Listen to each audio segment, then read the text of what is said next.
students of grade 11 and take global perspectives. And for this term's team project, we all of us in the group decided to work on the issue of women's rights. As you know, this is a very important topic, and there's an increasing rate of discrimination in our country. Women do not even feel safe going out alone. We believe spreading awareness on this topic is important. Regarding this issue, we would like to ask you some questions. And the first question is, could you brief us upon the work you did regarding improving women's rights? Yeah, sure. So, also a little about me before I tell you that is that I am the sister to one elder brother, and my parents are like fairly, liberal parents. But of course, I think when you grow up in Pakistan, there's sometimes you are treated a little differently, even if your parents don't, want to, they're not conscious of it. So I think growing up, I was very conscious of being treated a little differently because I felt like it was a little different from my brother. So that's where my passion came for gender work. So I basically trained in psychology and mental health. And the first thing that I started working on was working with young women in 2013 to help them develop business skills. So basically how to become entrepreneurs. Because one of the biggest issues is that women might be working or they might be working with their families, but they often don't get money in their hands. The income goes to their other family members. Or they might choose a job that doesn't have enough salary, that they have very low pays. So one of the biggest things that maybe you guys should also know about, and I'm sure you already do, is economic empowerment is a really, really important way to enhance women's rights. And that's because when you have money in your hands, that gives you a lot of power to make your own decisions based on, health, education, and for yourself.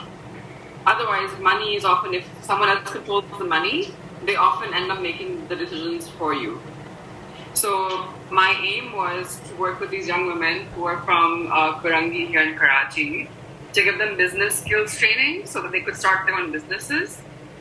So what we had there, we had investors who would come and give money. So we had angel investors are investors who, just from the goodwill of their heart, they give someone money to start something.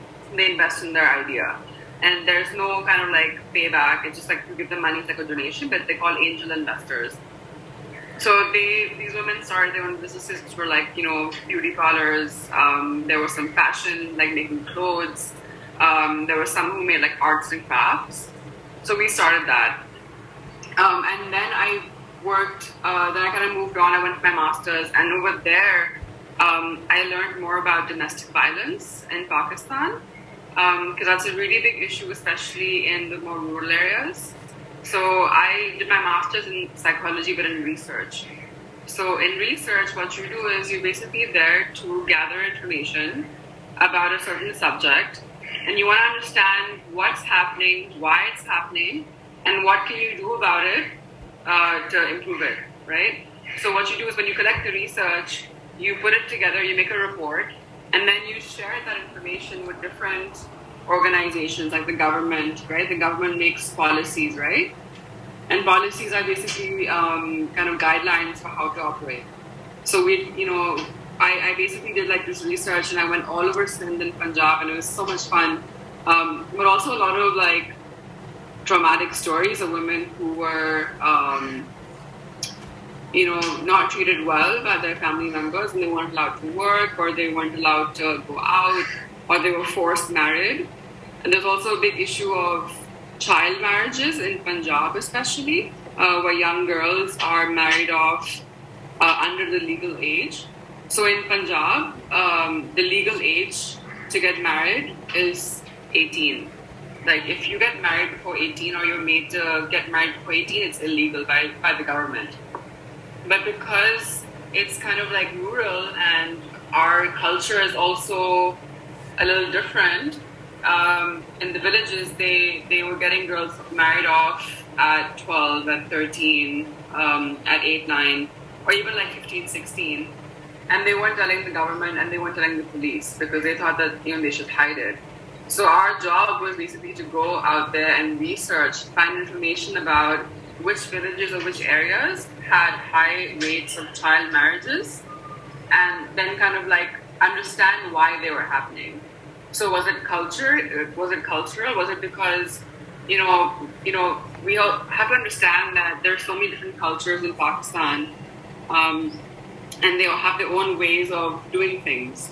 So was it cultural or was it for money? There's a lot of, they have a lot of practices that are cultural, where they have, they'll exchange their daughter for something, right? And they'll get her married off to the son of the other family.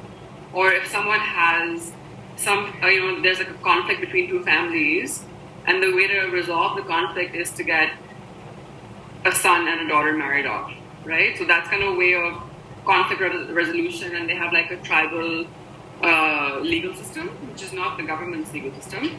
It's their own way of doing things. So I worked on that. And then I've done a lot of work on, there's an organization called the Aurat Foundation. Have you heard of it? So I work with the Aurat Foundation, and there we were collecting in Karachi, like the statistics of how many women were coming to report domestic violence. And we were providing them resources to go, to lawyers, for example, to file for help. And also to go to maybe shelters and safety homes where they could leave their homes and then live somewhere else. So that's the kind of work that I've primarily been doing. Okay, great. The second question.